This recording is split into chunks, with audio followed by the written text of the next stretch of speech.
صحابہ کو ان کی عمارت پر بھی اشکال تھا، یہ چھوٹے ہیں انہیں امیر کیوں بنا دیا؟ کہ نہیں، تم کسی کو حقیر مت سمجھو، حقیر سمجھو گے تو امت نہیں بنے گی، حقیر سمجھو گے تو امت نہیں بنے گی۔ جی ہاں، سنو، عرفات سے چلنے میں دیر ہوئی، سارے بڑے بڑے صحابہ انتظار میں کہ کب نکلیں، آپ کیوں نہیں نکل رہے ہیں، دیر ہو گئی ہے۔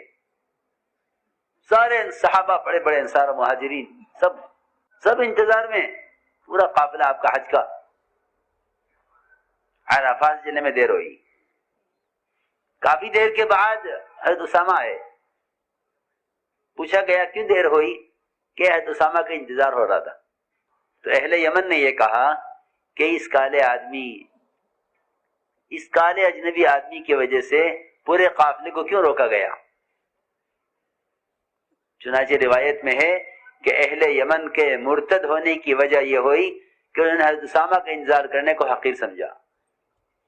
سنو، پوچھا گیا کہ اہل یمن کیوں مرتد ہوئے، اہل یمن کیوں مرتد ہوئے؟ تو بتایا گیا کہ حضرت اسامہ کو حقیر سمجھا کہ کیوں انتظار کیا گیا اس آدمی کا۔ اللہ کے رسول صلی اللہ علیہ وسلم منتظر تھے کہ اسامہ آئیں گے تو قافلہ چلے گا، کہ بڑے بڑوں کو کیوں روکا گیا؟ ایک چھوٹے کی وجہ سے، ایک اجنبی آدمی کی وجہ سے۔ اہل یمن نے اعتراض کیا تھا، پوچھا گیا کہ اہل یمن کیوں مرتد ہوئے؟ کہ اہل یمن کے ارتداد کا سبب ہوا حضرت اسامہ کے انتظار کو اور ان کو حقیر سمجھنا۔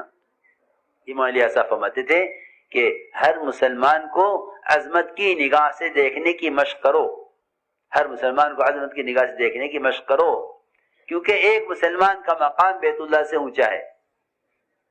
یہ ایک بات ہے کہ آپ کی دعوت میں عمومیت ملے گی، علاقائیت نہیں اور قومیت بھی نہیں، یہ ہماری قوم کا ہے، یہ ہمارے علاقے کا ہے، یہ نہیں، یہ امتی ہے۔ امتی کہتے ہیں جو لوگوں کو بڑی بات سکھلائے وہ امت ہے۔ جی ہاں، ہر امتی امت ہے، یہ فرمایا روایت میں ہے۔ عبداللہ ابن مسعود فرماتے ہیں کہ امت کہتے ہیں جو لوگوں کو بڑی بات سکھلائے، اس کو امت کہتے ہیں۔ تو ہم نے عرض کیا کہ ایک بات یہ ہے کہ دعوت میں عمومیت ہے، کہ حضور اکرم صلی اللہ علیہ وسلم کسی انسان کا درجہ اس سے کم نہیں سمجھتے تھے کہ آپ اس کو دعوت دیں۔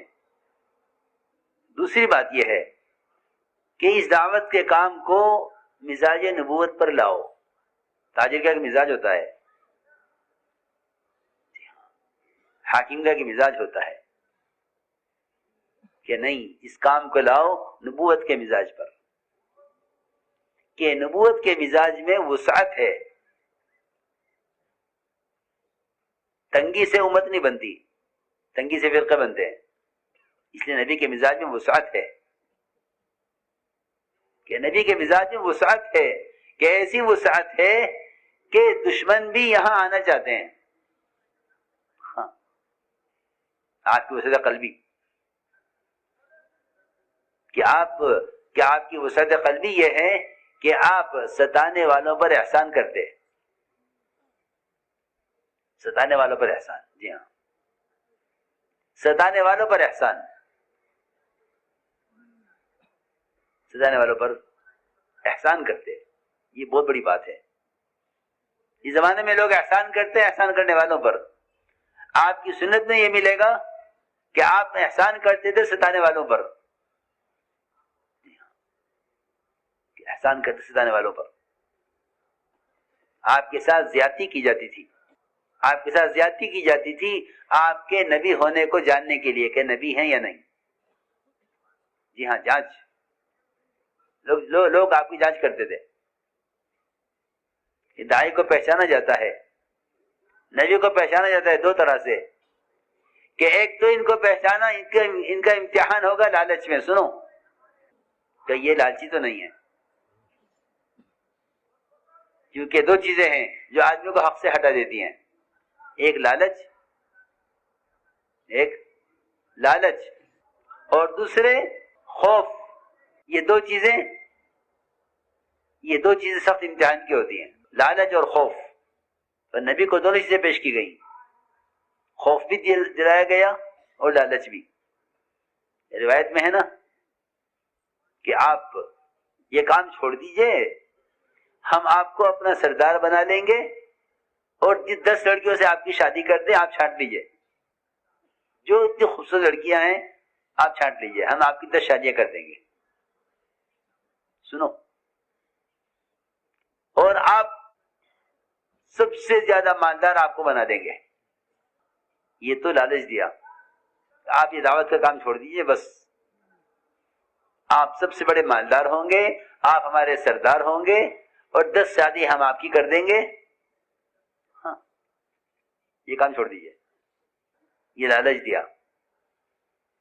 اور نہیں تو پھر خوف، پھر خوف میں آزماتے ہیں کہ آپ تنگ آ کر کام چھوڑ دیں. تو آپ کو زہر بھی دیا گیا. آپ نے زہر دینے والے کے بارے میں فرمایا، صحابہ نے عرض کیا کہ اس کو پکڑیں. فرمایا کہ جب اللہ نے مجھے زہر سے بچا لیا اور گوشت نے خود مجھ سے کہہ دیا مجھے نہ کھائیے، مجھ میں زہر ہے، تو اس کو معاف کر دو. زہر ملانے والی کو معاف کر دو. جی ہاں، سحر کرنے والے کے بارے میں فرشتے نے آگے بتایا کس نے ظاہر کیا ہے، کہاں کیا ہے، سب معلوم ہو گیا. صحابہ نے عرض کیا پکڑے اس کو کہ نہیں چھوڑ دو، جب اللہ نے مجھے اس کے فعل سے نجات دے دی ہے تو چھوڑ دو اس کو. کیوں چھوڑ دو؟ اس لیے چھوڑ دینا چاہیے کہ اس سے کہ ہمیں اس کی ہدایت مطلوب ہے. یہ بات ہے، چھوڑ دو اس کو کہ ہمیں اس سے ہدایت مطلوب ہے. اس لیے آپ یہ دیکھیں گے کہ حضور اکرم صلی اللہ علیہ وسلم نے جن کو قتل کیا ہے وہ ہیں جو آپ کے کام میں رکاوٹ بنے، جن نے آپ کو ستایا آپ نے ان سے بدلہ نہیں لیا. ہاں، اس کو آپ کیا انتقام نہیں تھا کہ انتقام لو. یہ بات ہے، جو کام میں رکاوٹ بنے ان کو ہٹایا راستے سے، جن نے آپ کو ستایا کہ ان پر آپ نے احسان کیا. اس لیے داعی کے مزاج میں انتقام نہیں ہوگا. انتقام سے امت نہیں بنتی، یا انتقام سے فرقے بنتے ہیں کہ انتقام کا جذبہ امت کو پھاڑ دیتا ہے. ہم تو بدلہ لیں گے، کیا لیں گے؟ بدلہ، کہ انتقام کا جذبہ امت کو پھاڑ دے گا. آپ نے انتقام نہیں لیا. آپ کی نبوت کو جانچا گیا ہے دو اعتبار سے، لالچ سے بھی، ہاں کہ کمال پیش کر کے دیکھو. نبیوں کی نبوت کو اس سے جانچا جاتا ہے. بلقیس نے سلیمان علیہ السلام کو مال بھیجا تھا کہ انہیں مال دے کر دیکھو، اگر قبول کر لیں تو بادشاہ ہیں اور رد کر دیں تو نبی ہیں. ایک کافرہ کو بھی معلوم ہے یہ، سنو غور سے، ایک کافرہ بھی جانتی ہے کہ نبی مال قبول نہیں کریں گے اگر نبی ہیں. ایک کافرہ کو بھی خبر ہے. جی ہاں، بلقیس نے مال پیش کیا تھا، انہیں مال دے کے دیکھو کہ اگر یہ مال قبول کر لیں تو یہ بادشاہ ہیں اور رد کر دیں تو یہ نبی ہیں. لوگ تو کہتے ہیں کہ ہاں ہدیہ قبول کرنا سنت ہے. ہاں، حالانکہ رد کرنا بھی سنت ہے. رد کرنا بھی سنت ہے. سوال یہ ہے کہ اس نے مال کی محبت میں قبول کیا ہے یا سنت کی محبت ہے؟ اگر سنت کی محبت ہے تو رد کرنا بھی سنت ہے. رد کرنا بھی سنت ہے. جی ہاں، مال کی محبت میں سنت پر عمل کر رہا ہے کہ قبول کر لو، کہ قبول کرنا سنت ہے، کہ رد کرنا بھی سنت ہے. سوال یہ ہے کہ مال سے محبت ہے یا سنت سے محبت ہے؟ اگر سنت سے محبت ہے تو رد کرنا بھی سنت ہے. چنانچہ حضور اکرم صلی اللہ علیہ وسلم کو زیادتی سے بھی آزمایا گیا. زید بن ثانیہ نے آپ کو مال پیش کیا بطور قرض اور اس کے بدلے میں کھجوریں دینا طے ہوا. ایک تاریخ طے ہو گئی، اس سے 3 دن پہلے زید بن ثانیہ نے آپ کے گریبان پکڑا، آپ کو دیوار کے ساتھ دھکا دیا، آپ سے اپنے حق کا مطالبہ کیا جاننے کے لیے کہ نبی ہیں یا نہیں. کیونکہ ان کتابوں میں لکھا ہوا تھا کہ یہ نبی ہیں اور ایسے نبی ہیں کہ ان کے ساتھ زیادتی کی جائے گی تو ان کے حلم میں، ان کی بردباری میں اضافہ ہوگا. یہ ہوا کہ زید بن ثانیہ نے گریبان پکڑا آپ کا اور آپ کو دھکا دیا اور اپنے حق کا مطالبہ کیا حضرت عمر نے تلوار نکالی، اسے قتل کر دوں۔ آپ نے فرمایا عمر یہ کیا کیا تم نے؟ اس لیے یاد رکھو